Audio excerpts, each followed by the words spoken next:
News 18 Bihar Jharkhand और मैं आपके साथ लक्ष्मी। आप देखना शुरू कर चुके हैं देश का पहला समझाने वाला बुलेटिन खबर तो समझिए। इस आधे घंटे में हम आपको सिर्फ खबर ही नहीं दिखाएंगे बल्कि खबरों की पेचीदगी को भी समझाएंगे।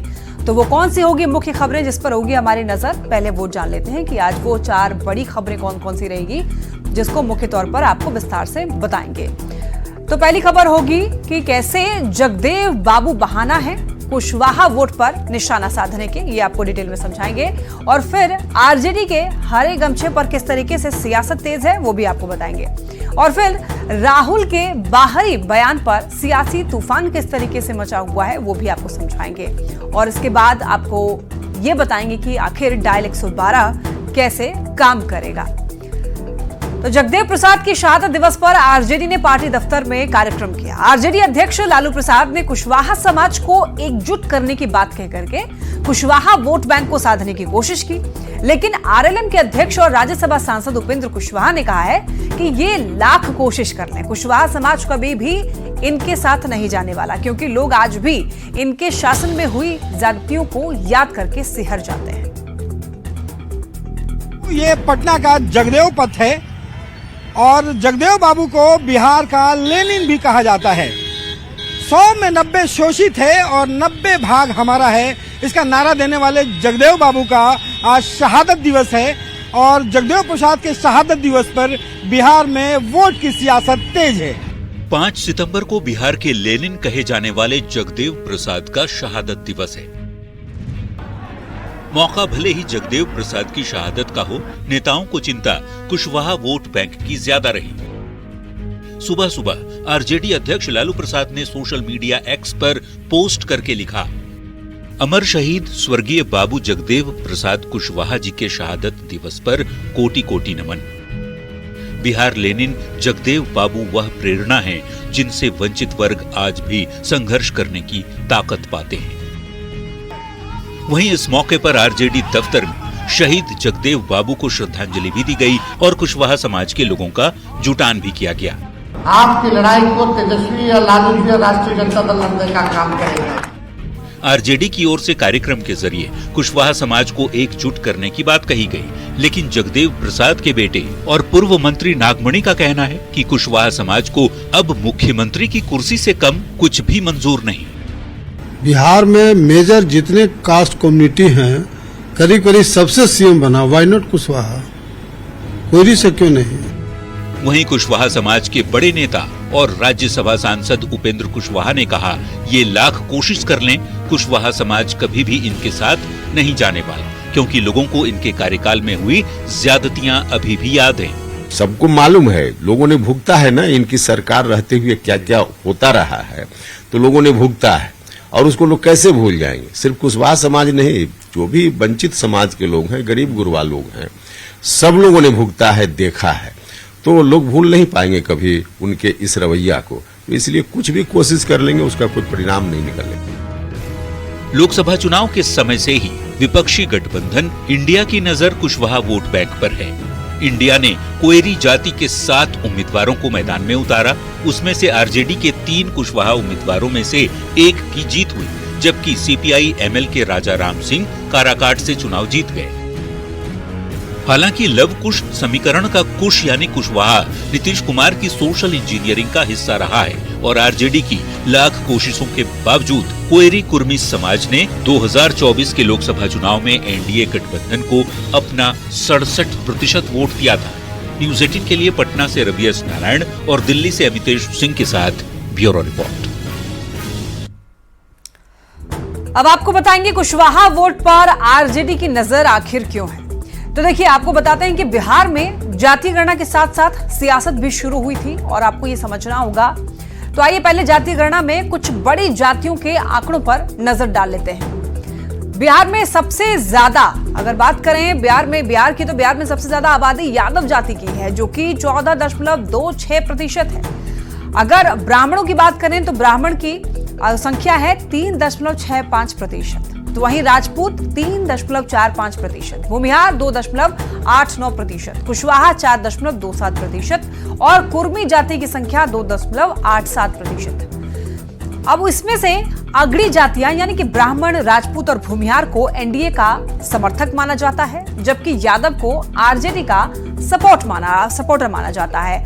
और सीएसडीएस लोक नीति के चुनाव के बाद सर्वे के अनुसार लवकुश कोयरी कुर्मी समुदाय ने 2024 में एनडीए गठबंधन को अपना 67% वोट दिया, जो कि 2019 के चुनाव में कहा जा रहा, ये 2019 के चुनाव में काफी असरदार रहा। और इस तरीके से ये जातीय गणना, इसमें ये आंकड़े निकल करके सामने आए और इस पर जम करके राजनीति हो रही है। और इसी वजह से कहा जा रहा है कि कुशवाहा जाति को साधने में आरजेडी इस बार लगा हुआ है। चलिए बढ़ते हैं खबरों में आगे और देखिए अब इसमें जो बचे हुए हैं लवकुश यानी कि कुर्मी और कुशवाहा, बिहार में कुशवाहा की आबादी जो है वो 4.27% है, जो यादव के बाद दूसरी सबसे बड़ी आबादी है।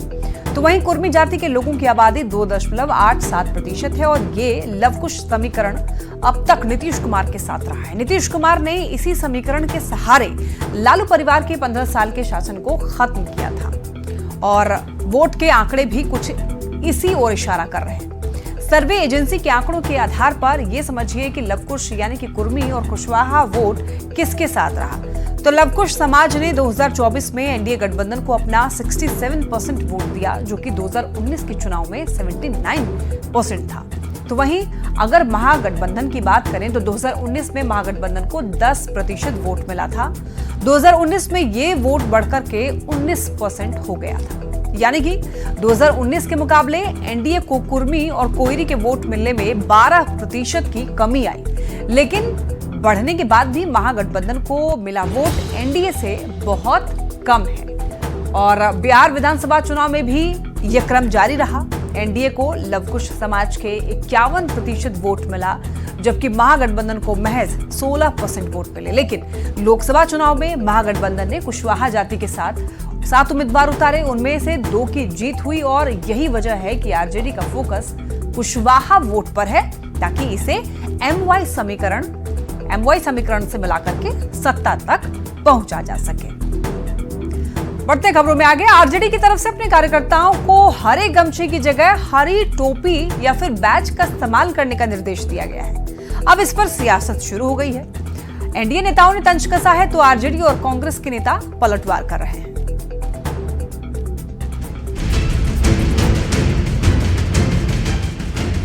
हरा गमछा, इसको देखते ही आपके दिमाग में आरजेडी के किसी नेता की तस्वीर घूमने लगी होगी, क्योंकि ये हरा गमछा ही आरजेडी नेताओं की पहचान रहा है।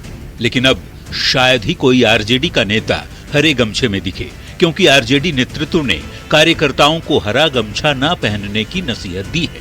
खासकर 10 सितंबर से शुरू हो रहे तेजस्वी यादव के कार्यकर्ता संवाद कार्यक्रम के दौरान आरजेडी के इस फरमान पर बीजेपी के नेता तंज कस रहे हैं। सतर्क हो रहे हैं, सावधान हो रहे हैं कि कहीं जितना गड़बड़ी में लोग पकड़ा रहे हैं उनका, तो उनको लग रहा है कि सब बच के रहे। डिप्टी सीएम विजय कुमार सिन्हा ने कहा कि आरजेडी एक संस्कृति है जो अराजकता, भय और समाज के अंदर उन्माद पैदा करता है। इनके गमछा और मुरेठा को देखते ही लोग इनको पहचान लेते थे और डर जाते थे। यही वजह है कि आरजेडी को हरे गमछे के इस्तेमाल पर ही रोक लगानी पड़ी। इनके गमछा और मुरेठा को देखते ही लोग इनकी पहचान कर लेते हैं। हरा गमछा को लेकर बीजेपी की ओर से कसे जा रहे तंज पर महागठबंधन के नेताओं ने पलटवार किया है। गमछा हो, टोपी हो, बैच हो, लेकिन गमछे से ज्यादा प्राथमिकता, ज्यादा प्रयोग टोपी और बैच का करेंगे हमारे नेता कार्यकर्ता, हमारे साथी। ये बातें कही गई है। हर पार्टी का कोई न कोई रंग और पहचान जरूर होता है, जिससे पार्टी और कार्यकर्ताओं की पहचान होती है। आरजेडी के नेता भी हरे रंग के गमछे से पहचाने जाते थे। पार्टी ने हरे गमछे पर क्यों रोक लगाई, ये तो आरजेडी का केंद्रीय नेतृत्व ही बता सकता है। फिलहाल बिहार में ये भी एक सियासी चुहलबाजी का मुद्दा बन चुका है। न्यूज़ 18 के लिए पटना से रवि एस नारायण, शैलेंद्र कुमार और आनंद अमृतराज के साथ ब्यूरो रिपोर्ट। आइए अब जरा ये समझिए कि आरजेडी का हरा गमछा इन दिनों चर्चा में क्यों है। देखिए, हर पार्टी की कुछ ना कुछ पहचान होती है। जैसे कि बीजेपी को भगवा रंग से जाना जाता है, जबकि कांग्रेस के नेता 3 रंगों का इस्तेमाल करते हैं। तो वहीं समाजवादी पार्टी के लोग लाल रंग की टोपी पहनते हैं। वैसे ही बिहार में हरा गमछा आरजेडी की पहचान बन चुका था, लेकिन अब कहा जा रहा है कि पार्टी ने कार्यकर्ताओं को हरा गमछा लेकर के आने से मना कर दिया है। खास करके तेजस्वी यादव की यात्रा में इस गमछे के इस्तेमाल की मनाही है। आरजेडी नेतृत्व ने ऐसा क्यों किया, ये तो खैर वही बता सकते हैं, लेकिन अब इस पर बीजेपी के नेता तंज कस रहे हैं और बताना चाह रहे हैं कि हरा गमछा अराजकता का प्रतीक बन गया था, इसीलिए आरजेडी ने इससे दूरी बना ली। चलिए बढ़ते हैं खबरों में आगे। जम्मू कश्मीर को लेकर के राहुल गांधी के बयान पर बिहार में सियासत काफी ज्यादा तेज है। राहुल गांधी ने कहा है कि आपकी संपत्ति आपसे छीन करके बाहर के लोगों को दी जा रही है। बीजेपी ने राहुल गांधी की ओर से बाहरी शब्द के इस्तेमाल पर आपत्ति जताई, तो वहीं इंडिया अलायंस ने इस मामले पर राहुल गांधी के बयान का समर्थन किया। धन है आपसे छीना जा रहा है, बाहर के लोगों को दिया जा रहा है, चाहे वो आपके कॉन्ट्रैक्ट्स हो, सारा का सारा फायदा बाहर के लोगों को मिल रहा है और जम्मू कश्मीर के लोगों से छीना जा रहा है। कांग्रेस सांसद राहुल गांधी का जम्मू कश्मीर के रामबन में दिया गया यही वो बयान है जिसने रामबन से 1750 किलोमीटर दूर बिहार की राजधानी पटना का सियासी पारा चढ़ा दिया है। जब चुनाव है कश्मीर में, तो चुनाव में कश्मीर के लोगों को भ्रमित करने के लिए इस प्रकार की बात कर रहे हैं। राहुल गांधी ने जम्मू कश्मीर में सियासी माइलेज लेने के लिए बाहरी शब्द का इस्तेमाल तो किया, तो बीजेपी के नेता बिफर पड़े। बीजेपी के प्रदेश अध्यक्ष दिलीप जायसवाल ने कहा कि कांग्रेस ने इतने दिनों तक अलगाववादियों के सामने घुटने टेक कर सरकार चलाई, इसके लिए उन्हें चुल्लू भर पानी में डूबकर मर जाना चाहिए। कांग्रेसियों को अगर थोड़ा भी शर्म है तो चुल्लू भर पानी में डूब के मर जाना चाहिए। अलगाववादी ताकत अपने ही देश में सर उठाएगा। वहीं इंडिया अलायंस के नेता इस मामले पर राहुल गांधी के बयान का समर्थन कर रहे हैं। एलजी वहां जो बैठाए गए हैं वो तो लुटा रहे हैं, जम्मू कश्मीर की मेहनत की कमाई को गुलछर्रे की तरह उड़ा रहे हैं। ये बात जग जाहिर भी हो चुका है। तो राहुल गांधी ने जो कहा है वो तार्किक कहा है। कुछ दिनों बाद जम्मू कश्मीर में चुनाव हैं, ऐसे में राहुल गांधी ने वहां के लोगों को लुभाने के लिए कह दिया कि आपकी संपत्ति आपसे छीनकर बाहर के लोगों को दी जा रही है। राहुल गांधी ने चुनाव के बाद जम्मू कश्मीर को स्टेटहुड का दर्जा लौटाने की बात भी कही, लेकिन धारा 370 पर चुप्पी साध गए। सवाल है कि अपने देश में क्या किसी को बाहरी कहना ठीक है? न्यूज 18 के लिए पटना से शैलेंद्र और धर्मेंद्र के साथ ब्यूरो रिपोर्ट। राहुल के बाहरी बयान पर सियासी तूफान आखिर क्यों मचा हुआ, ये भी जरा समझिए। देखिए, जम्मू कश्मीर में कुछ दिनों में विधानसभा का चुनाव होने वाला है और राहुल गांधी इसी क्रम में जम्मू कश्मीर गए हुए थे। वहां राहुल गांधी ने फिर से स्टेटहुड बहाल करने की बात कही, लेकिन धारा 370 पर राहुल गांधी ने चुप्पी साध ली। लेकिन राहुल गांधी ने वहां पर एक विवादित बयान दे डाला। राहुल गांधी ने कह दिया कि जम्मू कश्मीर के संसाधन बाहरी लोगों को दिए जा रहे हैं। मतलब ये हुआ कि धारा 370 के बाद जो परिवर्तन हुए हैं उस पर राहुल गांधी ने टिप्पणी की है। सवाल ऐसे में ये उठता है, क्या एक ही देश में किसी को बाहरी कहना ठीक है? संविधान सबको कहीं पर भी आने जाने की इजाजत देता है। संविधान सबको कहीं पर भी बसने की इजाजत देता है। संविधान हर नागरिक को कहीं भी काम करने की इजाजत देता है। तो ऐसे में क्या सिर्फ वोट बैंक के लिए, वोट के लिए राहुल गांधी का देश के ही लोगों को बाहरी कहना क्या ठीक है? चलिए बढ़ते हैं खबरों में आगे। बिहार पुलिस महिलाओं के लिए सुरक्षित सफर सुविधा की आज से विधिवत शुरुआत की। डीजीपी आलोक राज ने इस सुविधा की शुरुआत की और डीजीपी ने बताया कि आज से इस सुविधा की शुरुआत पटना, भागलपुर, मुजफ्फरपुर, गया, बेगूसराय और नालंदा में हो गई है। 15 सितंबर से पूरे बिहार में ये सुविधा महिलाओं को मिलनी शुरू हो जाएगी। तो वहीं डीजीपी ने कंट्रोल रूम का भी निरीक्षण किया। 5 शहरों में निडर नारी सर्विस शुरू हो गई है। आपको बताते चलें कि इससे महिलाओं को काफी फायदा मिलेगा, सुरक्षित महिला इससे रहेंगी। बता दें आपको, 15 सितंबर से कहा जा रहा है कि पूरे बिहार में ये सुविधा सभी महिलाओं को मिलनी शुरू हो जाएगी। कि बेटियों के लिए बिहार की महिलाओं के लिए जब कभी भी वो सफर पर निकलती हैं तो किसी प्रकार का खतरा, किसी प्रकार की कोई अगर समस्या हो तो 112 पर वो कंप्लेन करेंगी। आप देख रहे हैं हमारे कंट्रोल रूम में लगातार फोन आ रहा है, तो ये फोन आने पर 112 हमारे जो कंट्रोल रूम है, कमांड सेंटर है, वो नियरेस्ट मोबाइल को डायरेक्ट करेगा, नियरेस्ट जो 112। हरियाणा और तेलंगाना के बाद बिहार देश का तीसरा राज्य बन गया है जहां पर एक कॉल पर डायल 112 से महिलाओं की जीपीएस ट्रैकिंग होगी। और आपको ये बता दें कि यात्रा के दौरान मदद मांगने वाली महिलाओं पर पुलिस नजर रखेगी। पायलट प्रोजेक्ट के तहत बिहार में इसे निडर नारी का नाम दिया गया है और सबसे पहले 6 शहरों में ये योजना शुरू की गई है। पटना, नालंदा, गया, भागलपुर, बेगूसराय और मुजफ्फरपुर की महिलाओं को आज से सेवा मिलनी शुरू हो गई। 15 सितंबर से कहा जा रहा है कि इसे पूरे राज्य में लागू कर दी जाएगी, जिससे महिलाओं को काफी सुविधा मिलेगी। लेकिन देखिए कैसे काम करेगा निडर नारी का ये कॉन्सेप्ट, वो आपको बताते हैं। तो देखिए मोबाइल लोकेशन की ट्रैकिंग की जाएगी। हर 15 मिनट पर पुलिस जो है फोन करेगी। परेशानी होने पर पुलिस तुरंत वहां पर पहुंचेगी भी और इस तरीके से डायल 112 काम करेगा। यात्रा के दौरान महिला का कॉल सीधे पटना के डायल 112 के कंट्रोल सेंटर में रिसीव होगा और हर एक कॉल को पहले रजिस्टर्ड किया जाएगा। कॉल आते ही महिला का लोकेशन कंट्रोल सेंटर में लगी स्क्रीन पर दिखेगा और महिला के आसपास की सभी डायल 112 गाड़ियों को भी लोकेशन मिल जाएगा।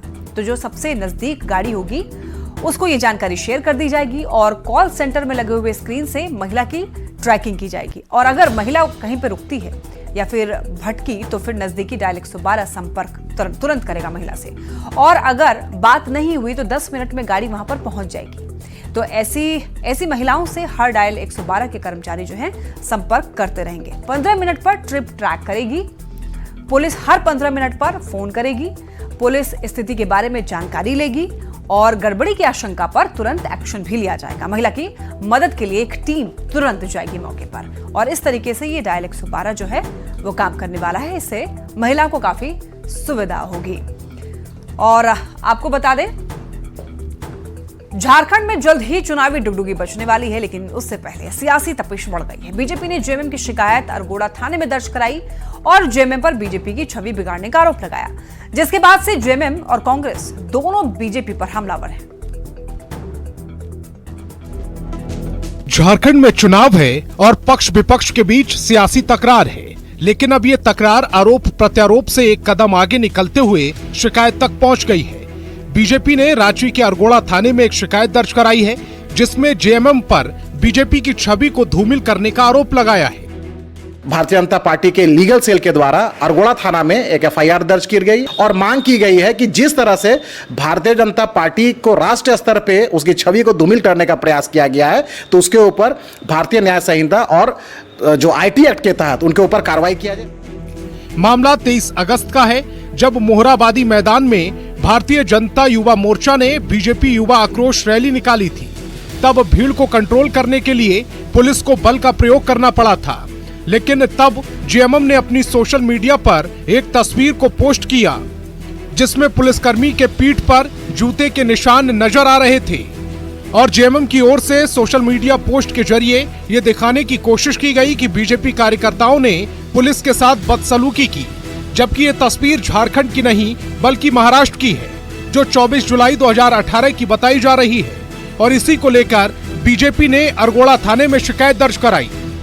जेएमएम को ऑफिशियल वेबसाइट से ये एक पोस्ट किया गया और ये पोस्ट करके बताया गया कि भाजपा के लोग कैसे कायरता से पुलिस को पीट रहे हैं। जब इस पोस्ट की तहकीकात की गई तो पाया गया ये पोस्ट जो है झूठा झारखंड मुक्ति मोर्चा ने आधिकारिक पोस्ट से इसको पोस्ट किया है एक्स पर। ये 24 जुलाई 2018 का एक पोस्ट है जो महाराष्ट्र में एक कांस्टेबल का है। हालांकि बीजेपी की शिकायत के बाद राजनीति चरम पर है। जेएमएम इसे बीजेपी की घबराहट बता रही है तो कांग्रेस इसे ओछी राजनीति करार दे रही।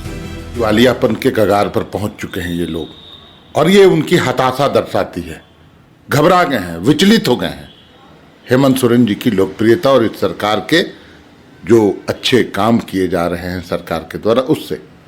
अब आप कल्पना कीजिए गुरुजी की जो शारीरिक स्थिति है, जो उम्र के जिस पड़ाव पर है, शारीरिक रूप से कमजोर हो चुके वृद्ध व्यक्ति और उन पर एफआईआर उन पर प्राथमिकी?